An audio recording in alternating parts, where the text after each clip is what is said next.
bautizado por el mismísimo Papa Juan XXIII y compañero de juegos de su prima Carolina de Mónaco y también de su primo Carlos Gustavo de Suecia.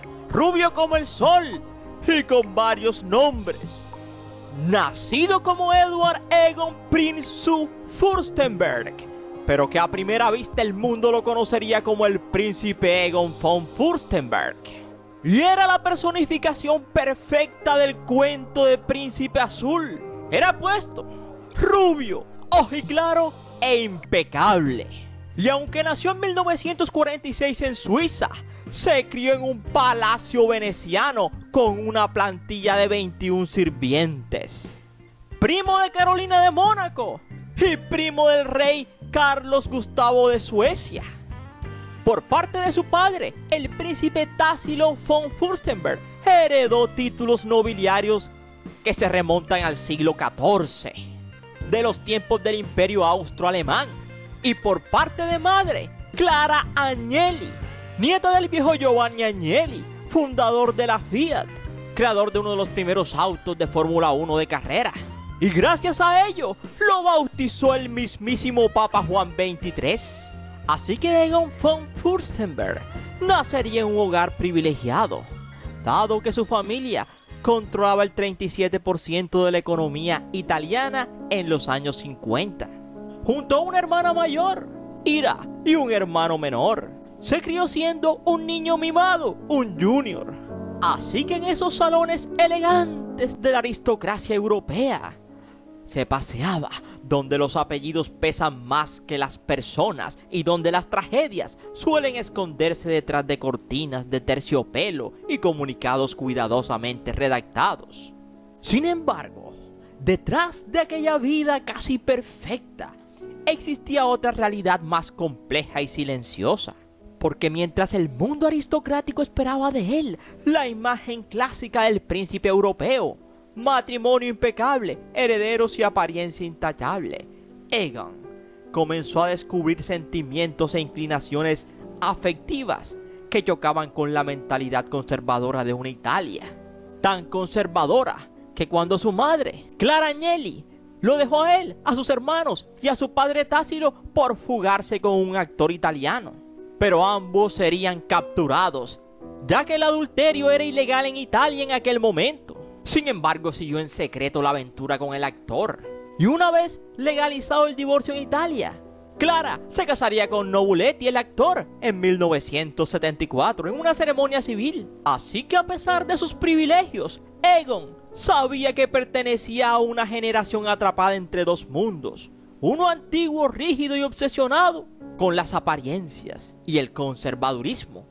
Y otro mundo moderno, donde comenzaban lentamente a romperse ciertos silencios. Y quizá por eso su vida tuvo siempre un aire de contradicción, lujo por fuera y soledad por dentro. Así que para escapar de ese mundo, se fue a estudiar economía a Ginebra, Suiza. Así que en aquellos años 60, dentro de los círculos sociales, prohibían algo que a Egon no le gustaba para nada, pero callaba. Y mejor, decidió ocultarlo detrás de un matrimonio elegante, con sonrisas públicas, con fotógrafos, con prensa y vidas cuidadosamente construidas para la prensa, eso sí. Y entonces apareció perfectamente ella, Diana al fin. Así que aquel par de jóvenes atractivos, pertenecientes al mundo perfecto de la alta sociedad internacional, terminaron casándose en 1969.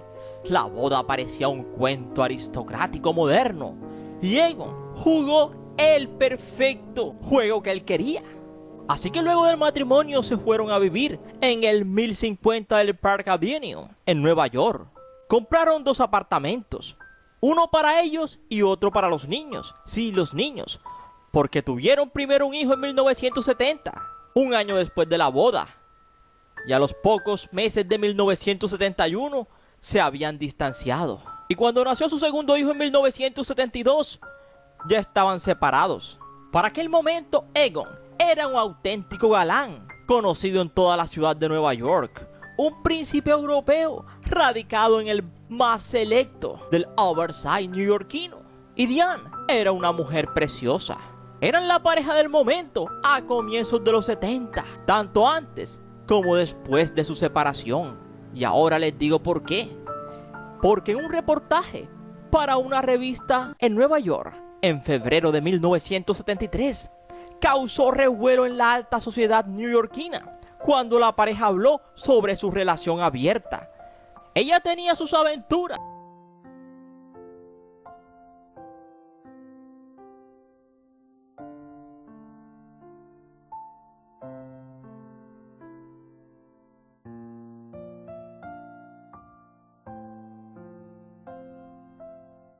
Y él tenía las suyas. Egon sería un asiduo de las fiestas en la famosa discoteca Estudio 54.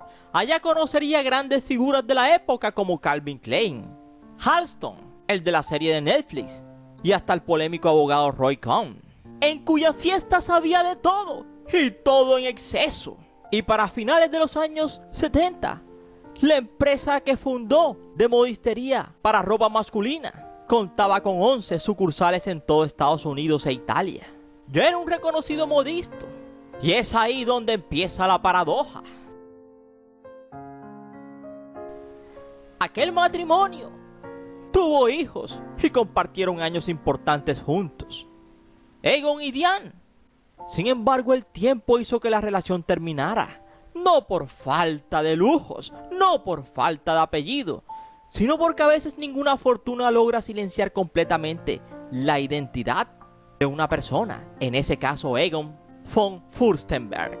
Su logotipo en su marca de ropa era un distintivo que reflejaba su nobleza y su afición por la alta sociedad. Una coronita con una estrella. Le fue yendo bien en el negocio de la ropa, tanto que amplió su fortuna. Compró casas en Río de Janeiro, en Mónaco. Finalmente se divorció legalmente de Diane en el año 1983 y ese mismo año él se casó con una mujer, con Lynn Marshall, que fue su segunda esposa, pero nunca procreó hijos con ella. Un matrimonio que siempre fue un mundo de apariencias, porque fracasó de inmediato. Sin embargo, nunca se divorciaron legalmente ante la ley y siguieron estando casados por muchos años. Durante toda la década de los años 90, Egon siguió diseñando ropa, asistiendo a los grandes eventos de la moda en el mundo. París, Nueva York, Milán, hasta en Río de Janeiro se le vio. Fiestas, palacios, ropa elegante, fotografías glamurosas y noches interminables de fiesta y excesos. Amantes por doquier y una vida sofisticada que en apariencias era exitosa. Pero detrás de aquella vida existía otra realidad mucho más silenciosa. Una enfermedad, un miedo y un secreto que durante años nadie se atrevió a pronunciar públicamente. Porque en los años 90, en las élites europeas, la palabra VIH producía miedo, escándalo y hasta rechazo. Y Egon pertenecía precisamente a ese mundo obsesionado con las apariencias. Por eso, mientras Egon empeoraba físicamente, comenzaron las explicaciones ambiguas. Que si era hepatitis, que si era cáncer de hígado, que si eran complicaciones hepáticas. Todo parecía envuelto en un lenguaje cuidadosamente construido para evitar pronunciar una sola palabra. Y quizá eso fue lo que lo fue acabando en silencio. Porque el hombre no solamente luchaba contra una enfermedad devastadora, también luchaba contra el miedo de quienes lo rodeaban a decir la verdad. Incluso en el hospital cuando su estado era ya muy delicado. En 2004, las versiones públicas seguían siendo confusas y la familia y el entorno cercano parecían intentar proteger el apellido, la reputación y la imagen social, como si el silencio pudiera detener el deterioro. Como si cambiarle el nombre a la enfermedad pudiera volverlo menos dolorosa. Y ahí aparece la gran tragedia de Egon, un hombre rodeado toda su vida de lujo, poder y reconocimiento, terminando atrapado en el miedo que existía alrededor de su enfermedad, Tanto era el temor y el tratar de mantener imagen, público, prestigio para esa época, que cuando se iba de este mundo en Roma en 2004, su propia segunda esposa dio la versión de su partida contradictoria, diciendo que había perecido de cáncer de hígado. Oficial a la prensa, lo dijo a los cuatro vientos. Pero la prensa nunca tragó entero los rumores que muchos allegados ya conocían en privado, que la verdadera causa estaba relacionada con el SIDA. La paradoja resultó porque años después, su primera mujer, Diane, confesaría en el documental del 2024, Diane von Furstenberg, Woman in the Shark, que Egon pereció de VIH y que la habían diagnosticado la enfermedad en 1981. Así que cuando se iba de este mundo el 11 de junio del 2004 en Roma. Hoy la historia de Egon von Furstenberg sigue teniendo tremendas connotaciones. La imagen de un príncipe europeo cuya vida parecía salida de un cuento de hadas. Lujos, lujos y más lujos. Mientras su final, en silencio, cargaba una batalla que ni siquiera después de perecer muchos se atrevieron siquiera a mencionar. Y que tuvo que ser mediante un documental donde su primera esposa le confesó al mundo de lo que realmente llevó a la partida de Egon von Furstenberg a la edad de 57 años. Así que el hombre que vivió rodeado de tanto lujo, tantas fiestas, tantos ricos y tantas mujeres hermosas, terminó finalmente abrazado por el silencio de las montañas austriacas, en un camposanto familiar en Strobl, Austria.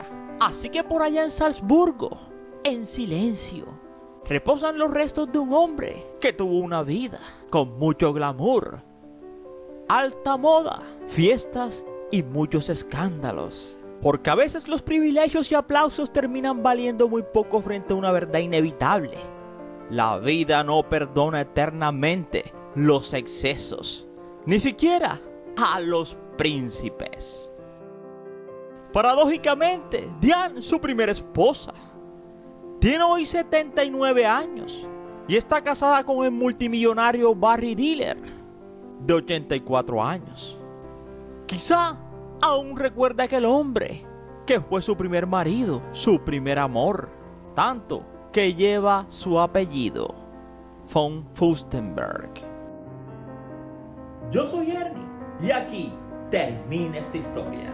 No sin antes decirte gracias por preferirnos y recuerda que cada día somos más y que tú eres nuestra estrella, mis estrellas.